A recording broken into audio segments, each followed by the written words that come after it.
अस्सलाम वालेकुम। Story word 863 पेश करता है बचपन में सुनी गई दादी माँ और नानी माँ की कहानियाँ। पुरानी सच्ची लोक दास्तानें, पुराने सच्चे वाक़यात और बचपन में सुनी गई ऐसी कहानियाँ जो ज़हन के किसी कोने में आज भी नक्श हैं। ये सब सुनने के लिए स्टोरी वर्ड 863 को ज़रूर सब्सक्राइब करें। चैनल सब्सक्राइब करने के साथ घंटी के बटन को दबा दें और ऑल नोटिफिकेशन को ऑन कर दें ताकि हमारी वीडियो का नोटिफिकेशन आपको बर वक्त मिलता रहे। शुक्रिया। किसी ज़माने में एक बादशाह हुकूमत करता था। बड़ा ही अक्लमंद और समझदार बादशाह। अभी तक कंवारा था, क्योंकि इसे अपनी पसंद की मलका नहीं मिलती थी। वो चाहता था कि इसकी मलका इतनी खूबसूरत हो कि चांद भी देखे तो शर्मा जाए, और समझदार इतनी हो कि सुकरात और बुकरात भी इसके आगे पानी भरें। वज़ीरों ने चार कोंड घोड़सवार दोहराए कि इन सिफ़तों वाली लड़की जहाँ मिले फ़ौरन आकर खबर करें, मगर साल हर साल की तलाश के बावजूद भी कोई ऐसी लड़की न मिल सकी। जो लड़कियां अक्लमंद और तेज तराज थीं, वो खूबसूरत न थीं, और जो देखने में चंदे महताब और चंदे आफताब थीं, इनकी खोपड़ी में अक्ल की जगह फूंस भरा हुआ था। बादशाह की समझ में नहीं आ रहा था कि वो क्या करे। इसे दिन रात ये फिक्र खाए जा रही थी कि इसके बाद इसकी सल्तनत का वारिस कौन होगा। आखिर एक रोज़ वज़ीर ने इसे मशवरा दिया कि हजूर गरीब आदमी का भेस बदल कर नगर नगर घूमे फिरें। मुमकिन है कि किसी गदरी में कोई लाल छुपा हुआ मिल जाए, कोई लड़की आपको पसंद आ जाए। बादशाह को वज़ीर की ये तजवीज़ बड़ी पसंद आई।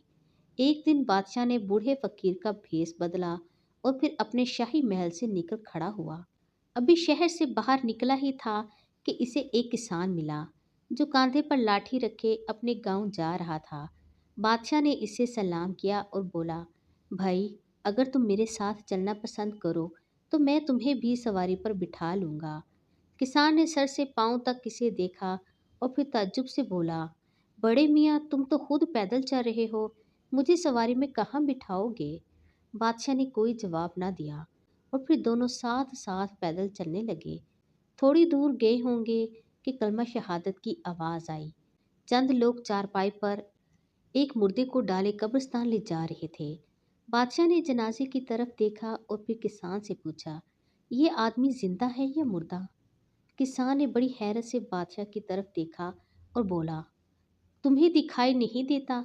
भले आदमी, अगर ये जिंदा होता तो लोग इसे कब्रिस्तान क्यों ले जाते? तुम्हारे दिमाग का कोई न कोई पेच जरूर ढीला है। वो दोनों फिर से आगे बढ़े और एक खेत के पास से गुजरे, जिसमें गेहूं के पौधे खड़े झूम रहे थे। किसान ने कहा, कितनी अच्छी फसल है।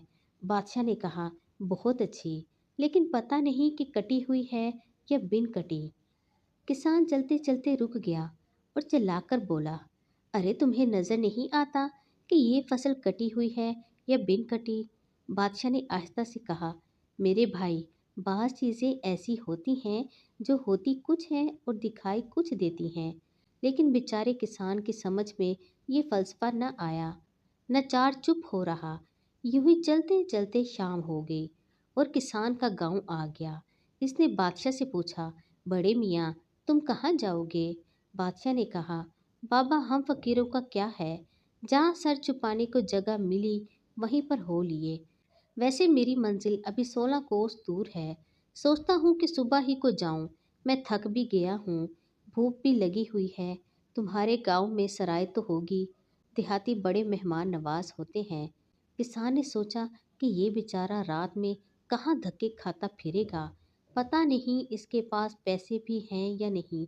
मैं क्यों न इसे अपने घर ले चलूं।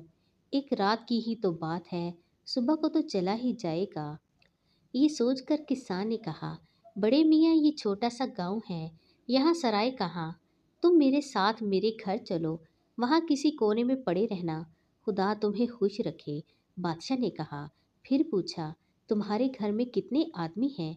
किसान ने कहा, तीन। एक मैं, एक मेरी बीवी और एक मेरी लड़की। बादशाह ने पूछा, क्या लड़की की शादी हो गई है? किसान ने जवाब दिया, अभी नहीं, लेकिन ये ख्याल है कि इस बार फसल बेचकर इसके हाथ पीले कर दूं। ये कहकर इसने घर का दरवाज़ा खटखटाया।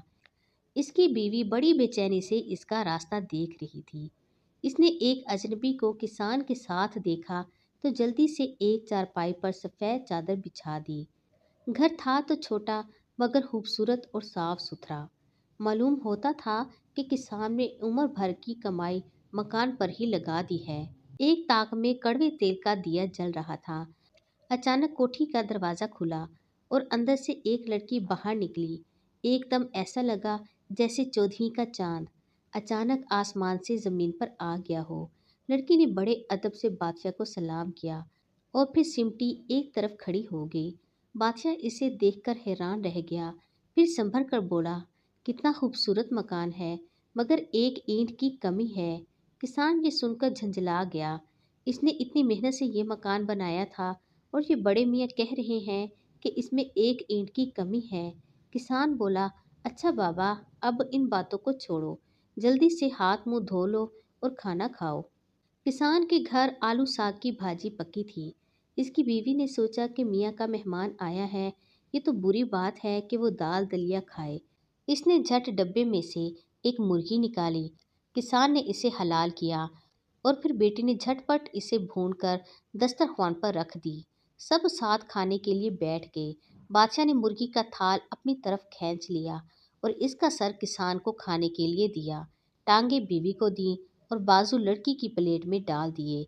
फिर इसने दिल के 4 टुकड़े किए और एक एक टुकड़ा सब में बांट दिया। बाकी मुर्गी सब ने मिलकर खाई। खाना खाने के बाद बादशाह ने हाथ धोए, कुल्ली की और बोला, रात का खाना खाकर मैं कुछ देर टहला करता हूँ। ये सेहत के लिए बहुत मुफीद है। बस आधे घंटे तक वापस आ जाऊंगा। आप दरवाज़ा बंद कर लो। अजीब पागल बूढ़ा है, किसान ने दरवाज़ा बंद करते हुए कहा। रास्ते पर ऐसी अजीब बातें करता आया है कि दिमाग के चूल्हे हिल गए हैं। ये कहकर इसने लड़की और बीवी को शुरू से लेकर आखिर तक सारी बातें बताईं। लड़की ने एक एक लफ्ज़ बड़े गौर से सुना और फिर मुस्कुराकर बोली, अब्बा जी, ये आदमी खबड़ी नहीं और ना ही पागल है, बल्कि ये आदमी बहुत अक्लमंद है। किसान झल्ला कर बोला, अरे नेक वक्त, ज़रा सोच तो। हम दोनों पैदल चल रहे थे कि इसने मुझसे कहा कि अगर तुम मेरे साथ चलना पसंद करो तो मैं तुम्हें भी सवारी पर बिठा लूँगा। ऐसी बात भला कोई अक्लमंद आदमी कर सकता है?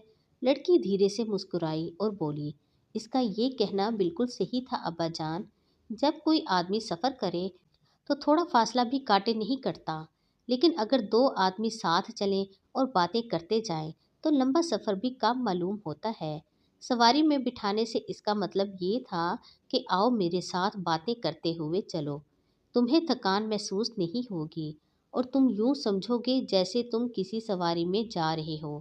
किसान ने हैरत से अपनी लड़की की तरफ देखा, कुछ देर सर खुजाया और फिर बोला, खैर चलो, तुम्हारी ये बात मैं मान लेता हूँ। लेकिन जनाजे को देखकर इसने ये क्यों कहा कि ये मुर्दा है या जिंदा? लड़की ने जवाब दिया, अब्बा जान, ये भी बात हिकमत से खाली नहीं। नेक आदमी मरने के बाद जन्नत में जाता है, जहाँ वो हमेशा जिंदा रहेगा। बुरा आदमी जहन्नुम में जाता है, जहाँ वो मर गया। समझो, जनाजे को देखकर इसने ये मालूम किया था कि ये शख्स जन्नत में गया है या जहन्नुम में। इसके जवाब में आपको ये कहना चाहिए था कि अगर इसके अमाल अच्छे हैं तो ये जिंदा है और अगर बुरे हैं तो ये मुर्दा है। किसान ये सुनकर हक्का बक्का रह गया। फिर अचानक इसे एक और ख्याल आया। वो बोला, चलो ये बात भी तुम्हारी दुरुस्त है, लेकिन इसने खड़ी फसल को देखकर ये क्यों पूछा कि ये कटी हुई है या बिन कटी? लड़की कहने लगी, बात ये है अब्बा जान, बाज किसान फसल पकने से पहले ही इसे बेच देते हैं। हो सकता है कि इस खेत के मालिक ने अपनी खड़ी हुई फसल बेच दी हो। इस सूरत में इसके लिए तो वो खेत कट चुका और इसने इसके दाम भी वसूल कर लिए हों। किसान ने बड़ी चोर नज़रों से अपनी लड़की की तरफ देखा। कुछ देर बाद फिर बोला, हो सकता है बेटी, ये बात भी ठीक हो, लेकिन इसने मेरे मकान के बारे में ये क्यों कहा कि मकान बहुत खूबसूरत बना है, मगर इसमें एक ईंट की कमी है?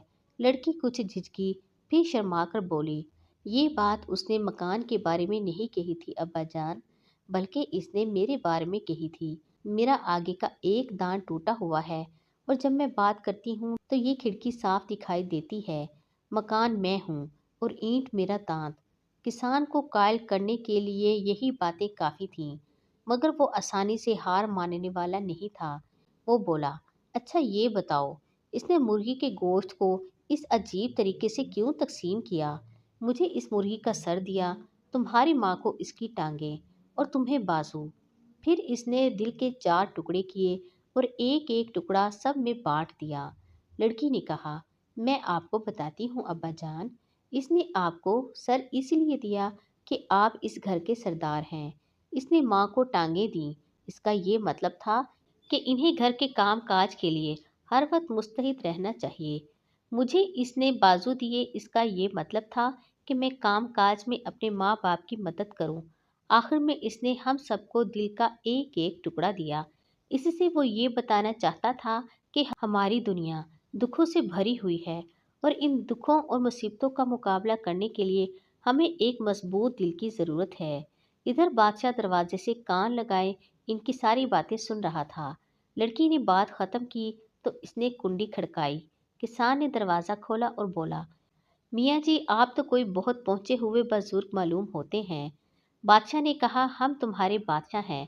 खुदा का शुक्र है कि जिस मलका की हमें तलाश थी वो आज हमें मिल ही गई। ये कहकर इसने कमर से बंधी हुई थैली खोली और इसमें से सोने की 100 अशरफियाँ निकाली और किसान को देकर बोला, इनसे लड़की के कपड़े और गहने का इंतजाम करो।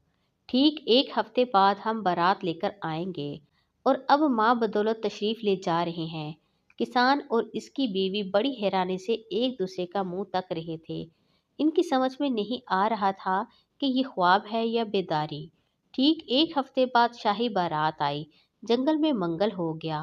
3 दिन तक इस छोटे से गांव में ऐसी गहमा गहमी, ऐसी चहल पहल रही कि बड़े से बड़े शहर में क्या होगी। दूर दूर के गांव तक की दावत की गई और इतनी दौलत लुटाई गई कि 20-20 कोस तक कोई गरीब न रहा। मेरे मोहतरम और अजीज दोस्तों, कहानियाँ कभी ख़त्म नहीं होती।